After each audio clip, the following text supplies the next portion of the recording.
വണക്കം. കഴിഞ്ഞ ദിവസം നമ്മുടെ റിപ്പോർട്ടർ ചാനൽ സെക്രട്ടേറിയറ്റിന് മുമ്പിൽ മഹിളാ മോർച്ചയുടെ ഒരു റാലി ഉണ്ടായിരുന്നു, ഒരു സമരം ഉണ്ടായിരുന്നു, ഒരു കൃത്യമായിട്ടുള്ള ഒരു മാർച്ച് ഉണ്ടായിരുന്നു. ഈ മാർച്ച് റിപ്പോർട്ട് ചെയ്യാൻ പോയി റിപ്പോർട്ടർ ചാനലിൽ റഹീസ് റഷീദ് എന്ന് പറയുന്ന റിപ്പോർട്ടറാണ് പോയത്. റഹീസ് റഷീദ് എന്ന് പറയുന്ന റിപ്പോർട്ടറിൻ്റെ പൊളിറ്റിക്കൽ അഫിലിയേഷൻ എന്ന് പറയുന്നത് മുസ്ലിം ലീഗാണ്. അപ്പോൾ മുസ്ലിം ലീഗിൻ്റെ കൃത്യമായിട്ടുള്ള പൊളിറ്റിക്കൽ അജണ്ടയുള്ള റഹീസ് റഷീഫ് അവിടെ ചെല്ലുന്നു. അവിടെ ചെന്ന് കഴിഞ്ഞ ശേഷം ശബരിമലയിലെ സ്വർണ്ണപ്പാളിയുമായി ബന്ധപ്പെട്ട വിഷയമാണ് അവിടെ നടക്കുന്നത്. അവിടെയുള്ള മഹിളാ മോർച്ച പ്രവർത്തകർക്ക് നേരെ പോലീസിൻ്റെ കയ്യേറ്റം ഉണ്ടാകുന്നു. അത് കഴിഞ്ഞ ശേഷം എല്ലാവരും എന്ത് ചെയ്യുന്നു? സ്വാഭാവികമായിട്ട് മാർച്ച് പിരിഞ്ഞു. മാർച്ച് പിരിഞ്ഞപ്പോൾ എല്ലാവരും തിരികെ പോകാനുള്ളൊരു സൗകര്യം നോക്കി അവിടെ ഇങ്ങനെ നിൽക്കുകയായിരുന്നു. ഭക്ഷണപ്പൊതികളൊക്കെ അവിടെ ഇരിപ്പുണ്ടായിരുന്നു. അപ്പോൾ ഇത് കണ്ടപ്പോഴാണ് നമ്മുടെ റഹീസ് അണ്ണന് ഒരു കുത്തിത്തിരിപ്പുണ്ടാക്കിയാലോ എന്നുള്ളൊരു ചിന്ത മനസ്സിൽ വന്നത്. റഹീസ് അണ്ണ ഇപ്പോൾ റിപ്പോർട്ടർ കയറിയ ശേഷം വളരെ മോശമാണ് കേട്ടോ. എനിക്ക് വ്യക്തിപരമായിട്ട് അറിയാവുന്നൊരു വ്യക്തിയാണ്, അതുകൊണ്ട് ഞാൻ അണ്ണനോട് പറയുകയാണ്. അപ്പോൾ അണ്ണൻ റിപ്പോർട്ടർ കയറിയ ശേഷം വളരെ മോശമാണ്. അനവസരത്തിലുള്ള അണ്ണൻ്റെ ചില ബൈറ്റ് വെപ്പൊക്കെ ഉണ്ടല്ലോ, അത് വളരെ മോശമാണ് അണ്ണൻ. ഞാൻ സീരിയസ് ആയിട്ട് പറയുക, വളരെ വളരെ മോശമാണ്. ഈ താഴെ വരുന്ന കമൻ്റ് ഒന്നും അണ്ണൻ കാണുന്നില്ലേ? പോട്ടെ, സംഘപരിവാറിനെ വിട്. ഈ ഓരോ ആൾക്കാരും മരിച്ച വീട്ടിനകത്ത് കയറി ചെന്നുകൊണ്ട് അവരുടെ അടുത്ത് പോയി ബൈറ്റ് വയ്ക്കുക, അത് ചെയ്യുക, ഇത് ചെയ്യുക. അതിൻ്റെ താഴെ ഇപ്പോഴെങ്കിലും കുറച്ച് ഔചിത്യം കാണിക്കട മാപ്ര എന്നൊക്കെ പറഞ്ഞ് പല ആൾക്കാരും വന്ന് കമൻറ്റ് ഇടുന്നുണ്ട്. ഇനി നിങ്ങളുടെ റിപ്പോർട്ടറിൻ്റെ എഡിറ്റോറിയൽ പോളിസിയാണോ എന്ന് എനിക്കറിയില്ല. അങ്ങനെയാണെങ്കിൽ അത് ചെയ്തേ പറ്റൂ. ആ റിപ്പോർട്ടർ നമ്മൾ കുറ്റം പറഞ്ഞിട്ട് യാതൊരുവിധ കാര്യവുമില്ല. അതുകൊണ്ട് തന്നെ ഇവിടെ നമുക്ക് ഒരു കുത്തിത്തിരിപ്പിനുള്ള സ്കോപ്പുണ്ട്, അല്ലെങ്കിൽ ഒരു വൈറൽ വീഡിയോക്കുള്ളൊരു സ്കോപ്പുണ്ട് എന്ന് നമ്മുടെ റഹീസ് അണ്ണൻ മനസ്സിലാക്കിയിട്ട് അവിടെയുള്ള വനിതാ മോർച്ചക്കാരുടെ അടുത്ത് ചെല്ലുന്നു. അങ്ങനെ ചെന്ന ശേഷം നമ്മുടെ റഹീസ് അണ്ണൻ ചോദിക്കുന്നു, ഇത് എന്താണ് സംഭവം ഇത്? അപ്പോൾ അവർ പറയുന്നത് ബിരിയാണിയാണ്. അപ്പോൾ പറഞ്ഞു, ഇത് വെജ് ബിരിയാണി തന്നെയല്ലേ?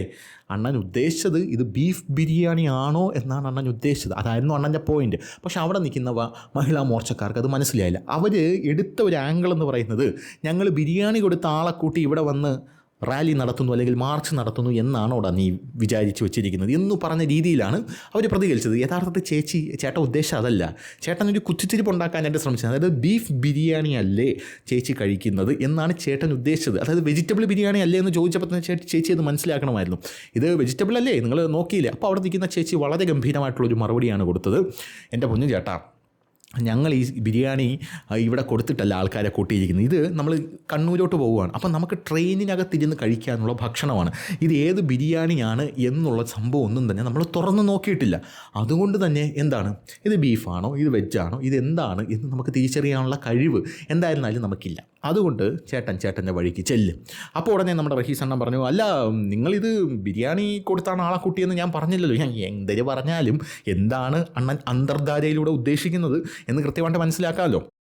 അരിയാഹാരം തന്നെയാണല്ലോ നമ്മളെല്ലാവരും കഴിക്കുന്നത് എന്നുള്ള രീതിയിലായി ചേച്ചിയുടെ വർത്തമാനം എന്ന് പറയുന്നത്. യഥാർത്ഥത്തിൽ ഈ RSS അല്ലെങ്കിൽ ഈ ബി ജെ പിക്കാർ ഇവിടെ എന്താണ് ബീഫ് എന്ന് പറയുന്ന സാധനം കഴിക്കുന്നുണ്ടോ എന്ന് നോക്കാനായിട്ട് ഇവിടെ മാപ്രകളുടെ ഒരു സ്ക്വാഡിനെ തന്നെ ഇവിടെ മാപ്രകളുടെ വർക്കിംഗ് ജേർണലിസ്റ്റ് യൂണിയൻ വിന്യസിച്ചിട്ടുണ്ടോ എന്നൊരു ചോദ്യമാണ് എനിക്ക് ചോദിക്കാനുള്ളത്. ഈ ബീഫ് എന്ന് പറയുന്ന ഒരു സാധനം കഴിക്കാനായിട്ട് ആരെങ്കിലും ശ്രമിക്കുന്നുണ്ടോ? പ്രത്യേകിച്ച് ഏതെങ്കിലും BJPക്കാരനോ RSSകാരനോ ശ്രമിക്കുന്നുണ്ടോ എന്നുള്ളതായിരുന്നു ചോദ്യം. ഇനി കുറച്ചുകൂടെ ഫ്രാങ്കായിട്ട്, കുറച്ചുകൂടെ പ്രാക്ടിക്കലായിട്ട് നമുക്ക് ഈ കാര്യങ്ങളെ സമീപിക്കാമെന്നുള്ളതാണ്. ഈ 2014 ഇന്ത്യയുടെ പ്രധാനമന്ത്രി ആയി നരേന്ദ്രമോദി അധികാരത്തിലേറിയല്ലോ. ആ അധികാരത്തിലേറുന്ന ആ സമയത്താണ് ഈ ബീഫ് എന്ന് പറയുന്നൊരു വിഷയവും പശു രാഷ്ട്രീയവും നമ്മുടെ ഈ കേരളത്തിൽ ഒരുപാട് ചർച്ച ചെയ്യപ്പെടുന്നതും ഇപ്പോഴും ചർച്ചയായിക്കൊണ്ടിരിക്കുന്നതും. സ്വാഭാവികമായിട്ടും അതുവരെ ആ സമയത്ത് ഞാൻ എത്രയോ ക്ലാസ്സിൽ പഠിക്കുകയായിരുന്നു. അതുവരെ എനിക്ക് ഇതെന്താണെന്ന് എക്കും പൊക്കും അറിഞ്ഞുകൂടാത്തൊരു സാഹചര്യം ഉണ്ടായിരുന്നു. എന്താണ് ബീഫ്, അല്ലെങ്കിൽ ബീഫ് കഴിക്കുന്നതുകൊണ്ട് എന്താ ഒരു പ്രശ്നം? സ്വാഭാവികമായിട്ടും നമ്മുടെ നാട്ടിലെ എല്ലാ വീടുകളിലും ഉണ്ടാക്കുന്ന ഒരു ഭക്ഷണമാണ് ഈ ബീഫ് എന്നുള്ളൊരു രീതിയിലാണ് ഇതിനെ എല്ലാവരും എടുത്തുകൊണ്ടിരുന്നത്. അതിന് പ്രത്യേകിച്ച് അയിത്തോ കാര്യങ്ങളോ ഒന്നും ഇല്ലായിരുന്നു. പക്ഷേ 2014 ഇന്ത്യയുടെ പ്രധാനമന്ത്രിയായി നരേന്ദ്രമോദി അധികാരത്തിലേറിയ ശേഷം ഈ പശു രാഷ്ട്രീയം യാതൊരുവിധ കാമ്പും കഴമ്പും ഇല്ലാത്ത ഒരു ആരോപണമാണ് ഈ നരേന്ദ്രമോദിക്കെതിരെ പശുവിൻ്റെ പേരിൽ കൊണ്ടുവരുന്നത്. ഈ ജുനൈദിൻ്റെ കേസൊക്കെ അവിടെ തെളിയിക്കപ്പെട്ടതാണ്. ട്രെയിനിൽ ഉണ്ടായ ഒരു വാക്ക് തർക്കത്തിൻ്റെ പേരാണ് ജുനൈസ് കൊല്ലപ്പെടുന്നത് എന്നൊക്കെ പിന്നീട് പോലീസ് തെളിയിച്ചതാണ്. പോരാത്തതിന് ഈ ഉത്തരേന്ത്യ എന്ന് പറയുന്നത് ഒരു പാസ്റ്ററൽ സൊസൈറ്റിയാണ്. അവിടെയുള്ള ആൾക്കാർ, നമ്മുടെ നാട്ടിലെ ട്രംപ് ഉണ്ടല്ലോ, ഡൊണാൾഡ് ട്രംപിൻ്റെ ഏറ്റവും വലിയ ആവശ്യം എന്ന് പറയുന്നത് ജനറ്റിക്കലി മോഡിഫൈഡ് ആയിട്ടുള്ള പ്യാൽ ഇങ്ങോട്ടേക്ക് ഇറക്കണമെന്നുള്ളതായിരുന്നു. ആ പ്യാൽ ഇങ്ങോട്ടേക്ക് ഇറക്കുമ്പോൾ ആ പ്യാൽ ഇവിടെയുള്ള ജനങ്ങൾ കുടിക്കണം. ആ പ്യാൽ ഇവിടെയുള്ള ജനങ്ങൾ കുടിക്കുമ്പോൾ ജനങ്ങൾക്ക് അസുഖം വരുമല്ലോ. ജനങ്ങൾക്ക് അസുഖം വരുമ്പോൾ ജനങ്ങൾ എന്ത് ചെയ്യും? രോഗത്തിന് മരുന്ന് വേണമല്ലോ. ആ മരുന്ന് നമ്മൾ തന്നെ ഇങ്ങോട്ടേക്ക് ഇറക്കുമതി ചെയ്യും. അതാണ് ഡൊണാൾഡ് ട്രംപിൻ്റെ ഒരു വ്യാപാര കരാറിലുണ്ടായിരുന്ന ഒരു ക്ലോസ് എന്ന് പറയുന്നത്. നരേന്ദ്രമോദി പറഞ്ഞു പോയി പണി നോക്കടാന്ന് പറഞ്ഞു. കാരണം നമ്മുടെ നാട്ടിൽ 8 കോടിയിലധികം ക്ഷീര കർഷകരാണുള്ളത്. എത്രയാണ്? 8 കോടി. ഈ 8 കോടി ക്ഷീരകർഷകർ പട്ടിണിയിലാകും. പോരാത്തതിന് ഇവിടെ കുട്ടികൾക്ക് കൊടുക്കുന്ന പാല് ജനറ്റിക്കലി മോഡിഫൈഡ് ആയിട്ടുള്ള പാലൊന്നുമില്ല. ഡൊണാൾഡ് ട്രംപ് അത് ഇവിടെ നിന്ന് ഇങ്ങോട്ടേക്ക് ഇറക്കണം എന്ന് പറയുന്നതിൻ്റെ പ്രധാനപ്പെട്ട കാരണം ഡൊണാൾഡ് ട്രംപിൻ്റെ ഈ തെരഞ്ഞെടുപ്പുണ്ടല്ലോ, ആ തെരഞ്ഞെടുപ്പിൽ ഫണ്ട് ചെയ്തിരിക്കുന്നത് ഡീപ്പ് സ്റ്റേറ്റ് ആയിട്ടുള്ള, ആ ഡീപ്പ് സ്റ്റേറ്റിനകത്ത് ഉൾപ്പെടുന്ന ഈ അഗ്രികൾച്ചറൽ മാഫിയാണ് അല്ലെങ്കിൽ ലോബിയാണ്. ഈ ജനറ്റിക്കലി മോഡിഫൈഡ് ആയിട്ടുള്ള പല ക്രോപ്സുകളും ഇറക്കുന്ന, ആരെന്ത് കഴിക്കണമെന്ന് നിർണ്ണയിക്കുന്ന കർഷകനെ ആ ലൂപ്പിൽപ്പെടുത്തുന്ന യുവമാരാണ് ഡൊണാൾഡ് ട്രംപിന് ഫണ്ട് ചെയ്തിരിക്കുന്നത്. ഡൊണാൾഡ് ട്രംപിൻ്റെ കൊങ്ങയ്ക്ക് കയറി പിടിച്ചിട്ട് പെട്ടെന്ന് പോയി തുറന്നതാണ് അവന്മാരെ വിപണി. ഇത് പറഞ്ഞുകൊണ്ടല്ലേ നിനക്ക് ഞാൻ വോട്ട് മേടിച്ചു തന്നത് എന്നൊക്കെ അവന്മാർ അവിടെ കിടന്ന് തൊള്ള ഇറക്കുന്നുണ്ട്. അപ്പോൾ അങ്ങനെ ഒരു സാഹചര്യത്തിൽ ഡൊണാൾഡ് ട്രംപ് ഇവിടെ വന്നപ്പോൾ ഡൊണാൾഡ് ട്രംപിനെ നരേന്ദ്രമോദി വോട്ട് ചെയ്തു. 8 കോടി ആൾക്കാരെല്ലാവരും കൂടെ തന്നെ ഇത്ര ലക്ഷം കോടി രൂപയുടെ വരുമാനമാണ് ഒരു വർഷം ഈ പാല് വിറ്റ് തന്നെ നമ്മുടെ സമൂഹത്തിൽ ഉണ്ടാക്കുന്നത്, നമ്മുടെ രാജ്യത്തുണ്ടാക്കുന്നത്. നമ്മുടെ ആഭ്യന്തര വിപണി അത്രയ്ക്ക് സ്ട്രോങ് ആണ് ഈ ക്ഷീര കർഷകരുടെ ഒരു ഇതിൽ നിന്ന് നോക്കുമ്പോൾ. പിന്നെ പോരാത്തതിന് പാലിൽ നിന്ന് നെയ്യ്, ബട്ടർ, ചീസ്, അങ്ങനെയുള്ള പല പല കാര്യങ്ങളുണ്ട്. പിന്നെ ഐസ്ക്രീംസ്, അങ്ങനെയുള്ള പല കാര്യങ്ങളും എടുത്ത് നോക്കുമ്പോൾ ഏകദേശം വരുമാനം എന്ന് പറയുന്നത് സ്കൈ റോക്കറ്റ് പോലെ അങ്ങോട്ട് കുതിക്കുമെന്നുള്ള കാര്യത്തിൽ തർക്കമില്ല. അപ്പോൾ ഈ ഉത്തരേന്ത്യയിൽ എന്ന് പറയുന്നത് അതിഭീകരമായിട്ട് ഈ പാസ്റ്ററൽ സൊസൈറ്റിയാണ്. ഇന്നും നമ്മുടെ രാജ്യത്ത്, ഇന്നും ഇന്ത്യയിൽ 40% ആൾക്കാർ വെജിറ്റേറിയൻസ് ആണെന്നുള്ളതാണ് വേറൊരു കാര്യം എന്ന് പറയുന്നത്. അപ്പോൾ ഇതൊന്നും ഇവിടെയുള്ള ആർക്കും അംഗീകരിക്കാൻ വയ്യ. പക്ഷേ അവർ പറയുന്നത് എന്താണ്? ജനാധിപത്യം, മതേതരത്വം, അഭിപ്രായ സ്വാതന്ത്ര്യം, ആവിഷ്കാര സ്വാതന്ത്ര്യം. വെജിറ്റേറിയൻസ് ആയിരിക്കുന്ന ആൾക്കാർ അവരത് കഴിച്ചോട്ടെ എന്നല്ല അവർ പറയുന്നത്, മറിച്ച് അവരെന്തുകൊണ്ട് ബീഫ് കഴിക്കുന്നില്ല എന്നാണ് ഇവരുടെ ചോദ്യം. അപ്പോൾ യഥാർത്ഥത്തിൽ അസഹിഷ്ണുതയുള്ളത് ആർക്കാണ്? വെജിറ്റേറിയൻസ് ആയിട്ടുള്ള ആൾക്കാർ എന്താണ്, അവരത് കഴിക്കട്ടെ, ഞങ്ങളിത് കഴിച്ചോളാം എന്ന് ചോദിക്കുന്നതിന് പകരം ഇവിടെയുള്ള സുഡാപ്പികളായിട്ടുള്ള ഇതുപോലുള്ള റിപ്പോർട്ടേഴ്സ് പ്രധാനമായിട്ടും ചോദിക്കുന്നത് എന്തുകൊണ്ട് അവർ ബീഫ് കഴിക്കുന്നില്ല. തലയിൽ മുടിയില്ലാത്തൊരു റിപ്പോർട്ടർ നിരന്തരം ഇവിടെയുള്ള പല പല RSSകാരുടെയും BJPക്കാരുടെയും അടുക്കളയിൽ ബീഫ് തപ്പാനായിട്ട് ഇറങ്ങുന്ന ഒരു കാഴ്ച നമുക്ക് കാണാനായിട്ട് സാധിക്കുമായിരുന്നു. അങ്ങനെ ബീഫ് തപ്പാനായിട്ട് ഇറങ്ങി അവസാനം നമ്മുടെ ജേക്കബ് തോമസ് അണ്ണൻ്റെ അണ്ണാക്കിൽ അടിച്ചു കൊടുത്ത ശേഷം എന്തായി? അണ്ണന് ഒരു അനക്കമില്ല എന്നുള്ളതാണ്. അപ്പോൾ അങ്ങനെയാണ് കാര്യങ്ങളുടെ പോക്കെന്ന് പറയുന്നത്. അപ്പോൾ ഈ പശു എന്ന് പറയുന്നത് അവർക്ക് ഒരു വികാരമാണ്. കാരണം ഒരു വീട്ടിലൊരു പശു ഉണ്ടെങ്കിൽ ആ വീട്ടിലെ സകലമാന കാര്യങ്ങൾ നടന്നു പോകും. അതൊരു വരുമാന മാർഗമാണ് എന്നുള്ളത് കൊണ്ടാണ് അവരതിനെ ആരാധിക്കുന്നതും അവരെന്ത് ചെയ്യുന്നത്? ഗോമാംസം കഴിക്കരുത് എന്ന് പറഞ്ഞാൽ അവിടെ നിയമം കൊണ്ടുവന്നിരിക്കുന്നത്. പിന്നെ നിയമം കൊണ്ടുവന്നാലാണ് BJP ആണോ? യഥാർത്ഥത്തിൽ BJP കൊണ്ടുവരേണ്ട നിയമമല്ല, അത് കോൺഗ്രസ്സാണ് കൊണ്ടുവന്നത്. ആ നിയമം കൊണ്ടുവന്നതും കോൺഗ്രസ്സാണ്. പല സംസ്ഥാനങ്ങളിലും ആ നിയമം നടപ്പിലാക്കിയതും കോൺഗ്രസ്സാണ്. അപ്പോൾ ആ കോൺഗ്രസ് നടപ്പിലാക്കിയ നിയമമാണ് ഇപ്പോൾ അവിടെ ഫോളോ ചെയ്തിരിക്കുന്നത്. ഇനി കേരളത്തിലേക്ക് വരികയാണെങ്കിൽ ഇവിടെ സുഡാപ്പികളുടെ ഒരു ബാഹുല്യം ഉള്ളതുകൊണ്ട് തന്നെ കേരളത്തിൽ ആ നിയമമില്ല. കേരളത്തിൽ എവിടെ നോക്കിയാലും നമുക്ക് ബീഫ് വിൽക്കുന്ന കടകൾ കാണാനായിട്ട് സാധിക്കും, എന്നാൽ പോർക്ക് വിൽക്കുന്ന കടകൾ നമുക്ക് കാണാൻ സാധിക്കില്ല. അത് ഈ ബാഹുല്യം കൂടുതലായതുകൊണ്ടാണ്. അപ്പോൾ അങ്ങനെ കടകൾ നമുക്ക് കാണാൻ സാധിക്കില്ല. അപ്പോൾ ഈ ബീഫ് എന്ന് പറയുന്നൊരു സാധനം 2014 ഇതിൻ്റെ യഥാർത്ഥത്തിലുള്ള ഒരു സിഗ്നിഫിക്കൻസ് എന്താണ് എന്ന് കേരളത്തിലുള്ള പല സംഖ്യകൾ പോലും മനസ്സിലാക്കി തുടങ്ങി. കേരളത്തിലുള്ള സംഖ്യകളൊരു ഇങ്ങനൊരു വിഷയം ഇതിനകത്തുണ്ടല്ലേ, അത് ശരി. അപ്പോൾ ഇങ്ങനെ ഒരു ദൈവികമായിട്ടുള്ളൊരു കാര്യമാണ് നമ്മുടെ പുരാണങ്ങളും നമ്മുടെ ഇതിഹാസങ്ങളുമായിട്ട് ബന്ധപ്പെട്ട് നിൽക്കുന്നുണ്ട്. അതൊരു നല്ല കാര്യമല്ലേ?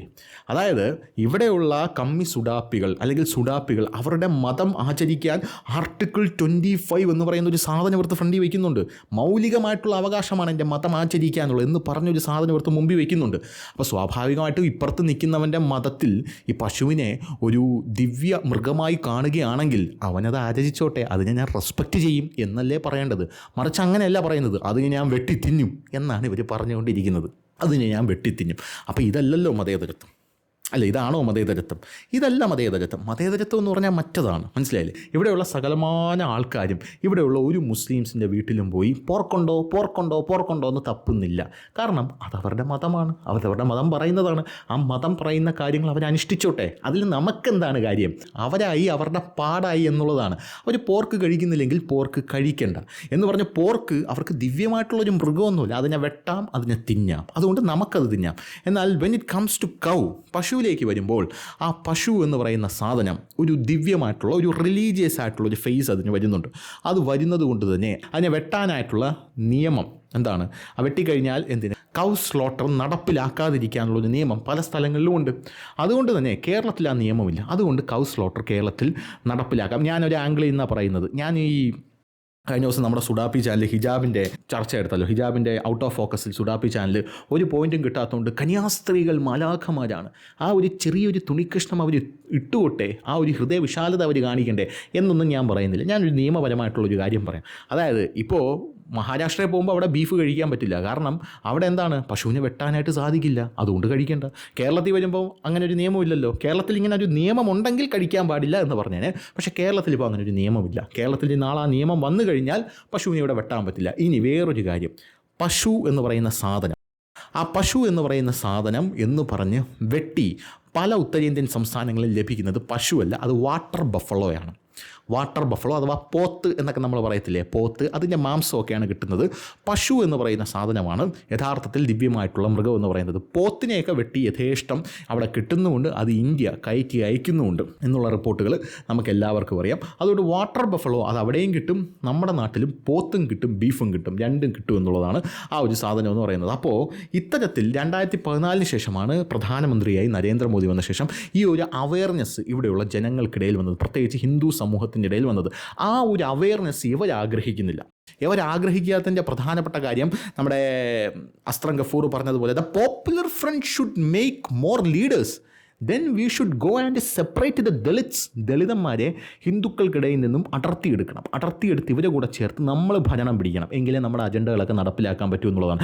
അതുകൊണ്ട് ഇപ്പുറത്തെ സമൂഹം മതപരമായിട്ടൊരു ഉന്നമനം നേടുന്നത് ഇവർക്ക് എന്താണ്, മതപരം എന്ന് പറഞ്ഞാൽ ഞാൻ ഉദ്ദേശിക്കുന്ന സംസ്കാരമാണ്. മതം എന്ന് പറഞ്ഞൊരു സാധനമില്ല. അങ്ങനെ സംസ്കാരപരമായിട്ട് സാംസ്കാരികമായിട്ടൊരു ഉന്നമനം നേടുന്നത് ഇപ്പുറത്ത് നിൽക്കുന്ന ആൾക്കാർ എന്ത് ചെയ്യുന്നില്ല, ആഗ്രഹിക്കുന്നില്ല. അതുകൊണ്ടാണ് ഇപ്പോൾ കാന്താരയുടെ ചാപ്റ്റർ 2 ഒക്കെ ഇറങ്ങി അതിഭീകരമായിട്ട് ഹിറ്റായപ്പോൾ സുഡാപ്പി ചാനലൊക്കെ നിന്ന് യോജിക്കുന്നത്. കാരണം ഇതൊക്കെ ഇങ്ങനെ ഹിറ്റായി പോയി കഴിഞ്ഞാൽ അത് ശരിയല്ലല്ലോ. കാരണം ഒരു ഹിന്ദുത്വം ഒരു സെറ്റപ്പ് വരില്ല ഇവിടെ. കാരണം ഇതൊക്കെ കണ്ടിട്ട് നാളെ ഏതെങ്കിലും ഒരുത്തൻ അവൻ്റെ മനസ്സിൽ അവൻ ദൈവമില്ല എന്നായിരിക്കും വിചാരിച്ചിരിക്കുന്നത്. ഇതൊക്കെ കണ്ട് അവനൊന്ന് ഇൻസ്പയറായി അവൻ്റെ കുലദൈവത്തെയൊക്കെ തേടിപ്പോയി, കുലദൈവാരാധന തുടങ്ങി അവൻ്റെ റൂട്ട്സൊക്കെ തേടിപ്പോയി കഴിഞ്ഞാൽ തേനല്ലോ. അപ്പോൾ അത് നമ്മൾ അനുവദിക്കാൻ പാടില്ല. അതായത് ഒറ്റ നോട്ടത്തിൽ സംഘപരിവാറുമായി ഡയറക്റ്റായിട്ടുള്ള സഹവർത്തിത്വം കാന്താരയ്ക്കില്ലെങ്കിലും ഇത് ആത്യന്തികമായിട്ട് വളവിടുന്നത് സംഘപരിവാറിന് തന്നെയാണ് എന്ന് നമ്മൾ പറഞ്ഞു വയ്ക്കും. അതാണ് സെറ്റപ്പ് എന്ന് പറയുന്നത്. അപ്പോൾ അതുകൊണ്ട് ഇനി ബീഫുണ്ടോ എന്ന് പോയി തപ്പരുത്. അത് നിങ്ങൾക്ക് തന്നെ ഏണിയായിട്ട് വരും. കാരണം അത് അവരുടെ മതമാണ്. ആ മതത്തിനകത്ത് അവർക്കിങ്ങനെ ഒരു സെറ്റപ്പ് ഉണ്ടെങ്കിൽ അത് അംഗീകരിച്ച് കൊടുക്കുക. അത് അംഗീകരിച്ച് കൊടുത്ത ശേഷം അത് അവരുടെ മതം, അവരാചരിച്ചോട്ടെ എന്ന് പറഞ്ഞ രീതിയിൽ നിങ്ങളൊരു സ്റ്റാൻഡ് എടുത്തിരുന്നെങ്കിൽ ഉണ്ടല്ലോ, നരേന്ദ്രമോദി 2ാമത്തെ ടേമിൽ പിന്നെയും ഭരണത്തിൽ വരില്ലായിരുന്നു. സത്യമായിട്ട് പറയുന്നു, പിന്നെ നരേന്ദ്രമോദി 2ാമത്തെ ടേമിൽ ചിലപ്പോൾ ഭരണത്തിൽ വരില്ല.